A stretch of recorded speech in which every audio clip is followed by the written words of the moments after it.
underscore underscore underscore underscore underscore underscore underscore underscore underscore underscore underscore underscore underscore underscore underscore underscore underscore underscore underscore.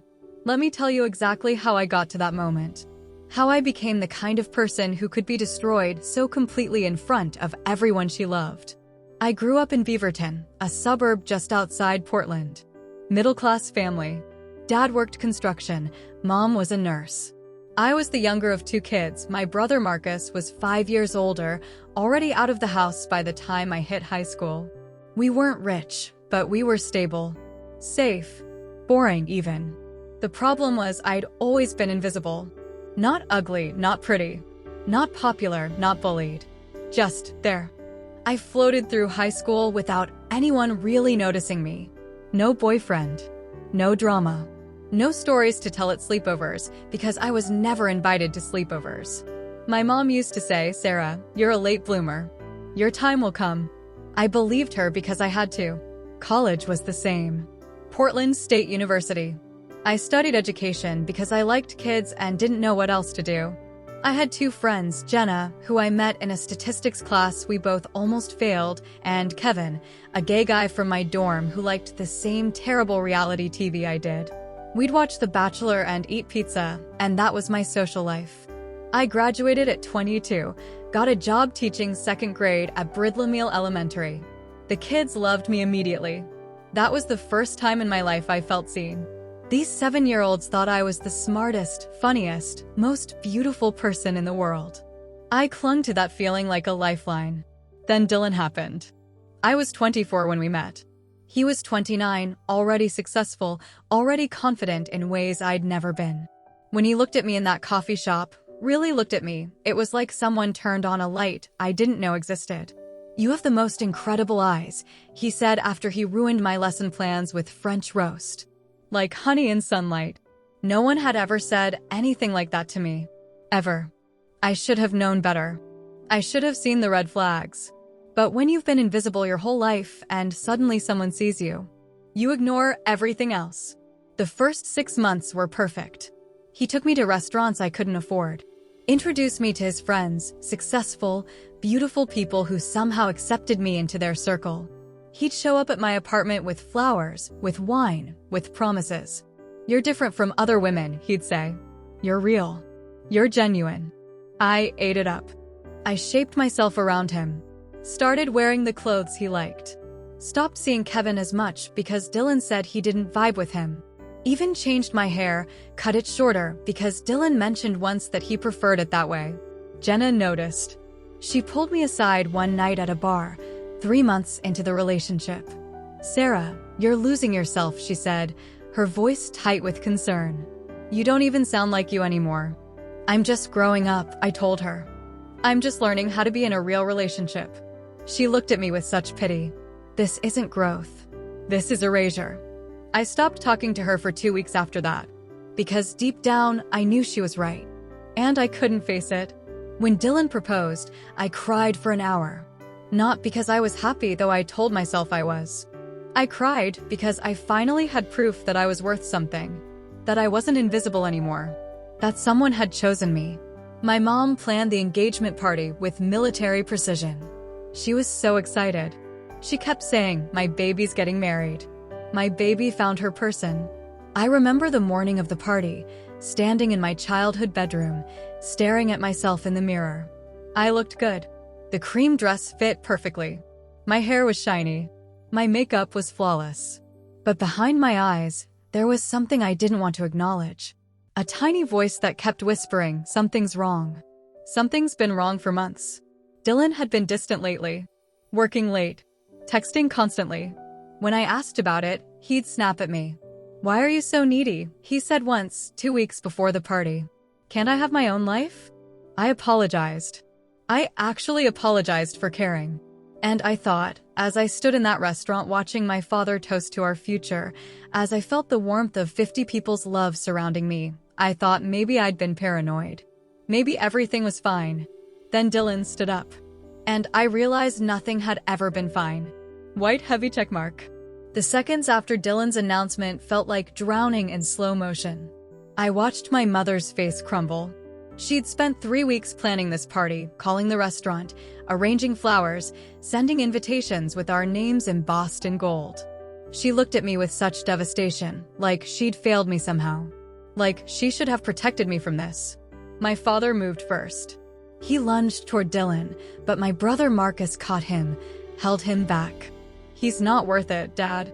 He's not worth it." Dylan was already halfway to the door. "Wait," I heard myself say. My voice sounded strange, hollow. "Wait, please." He stopped, turned around. And the look on his face, I'll never forget it. Irritation. Like I was inconveniencing him by asking for an explanation in front of 50 witnesses to my destruction. "Sarah, don't make this harder than it needs to be," he said. "Who is she?" I managed to ask. My throat felt like it was closing. He hesitated. Just for a moment. Then, "It's Rachel." The room went impossibly more silent. Rachel. Rachel fucking Chin. My colleague. The 3rd grade teacher down the hall from my classroom. The woman I'd had lunch with every Thursday for 2 years. The woman I'd invited to this party. The woman who was standing 15 feet away from me, her face pale, her eyes on the floor. I turned to look at her. Rachel? She wouldn't meet my eyes. Just stood there, frozen, while her husband James, stared at her with the same shattered expression I must have had on my face. 8 months. I said, my voice breaking. "You've been 8 months?" Dylan sighed. Like I was being dramatic. "I didn't want to hurt you, Sarah. But I couldn't keep pretending. You deserve someone who loves you completely. And I don't." "You proposed to me," I whispered. 2 months ago. You got down on one knee and asked me to marry you. I thought I could make it work," he said. "I really did. But love isn't something you can force." Jenna appeared at my side. She grabbed my hand so hard it hurt. "You need to leave," she said to Dylan. Her voice was pure venom.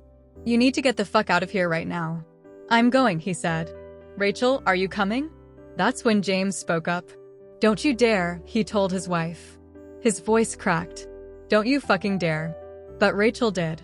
She grabbed her purse, whispered, "I'm sorry," to no one in particular, and followed Dylan out of the restaurant. Just like that. She chose him over her husband of 6 years. Over her dignity. Over everything. The door closed behind them. And then the pity started. 50 people, all looking at me like I was a wounded animal. My Aunt Margaret started crying. My cousin Lisa came over and tried to hug me, but I couldn't feel anything. I just stood there, numb, while people whispered around me. "I can't believe he did that. Poor Sarah. What kind of man does that at his own engagement party?" And with her friend. With Rachel. My mother approached me slowly, like I might break if she moved too fast. "Baby," she said. "Let's go home. Let's just go home." But I couldn't move.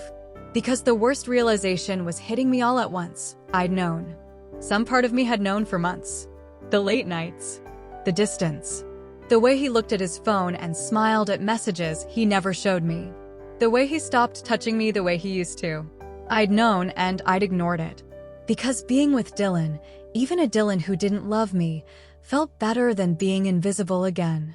"I need air," I said suddenly. I pulled away from my mother and walked out of the restaurant, leaving behind the champagne, the string lights, the shattered glass still on the floor, the cream-colored cake we'd never cut. Outside, the Portland rain was falling hard. I stood on the sidewalk in my cream dress, letting the water soak through to my skin. My mascara ran down my face in black rivers. My carefully styled hair went flat. Jenna followed me out, held an umbrella over both of us. "Sarah." "He planned it," I said. The words came out flat dead. He planned to do it in front of everyone. That's why he insisted on the party. That's why he wanted everyone there. He wanted witnesses. Why would he do that? Jenna asked, but I could hear in her voice that she already knew. "Because he's a coward," I said. "Because if he did it privately, I might have fought for him. I might have begged. But if he destroyed me publicly, I'd be too humiliated to ever come back." I was right. And that realization broke something in me that I didn't know could break.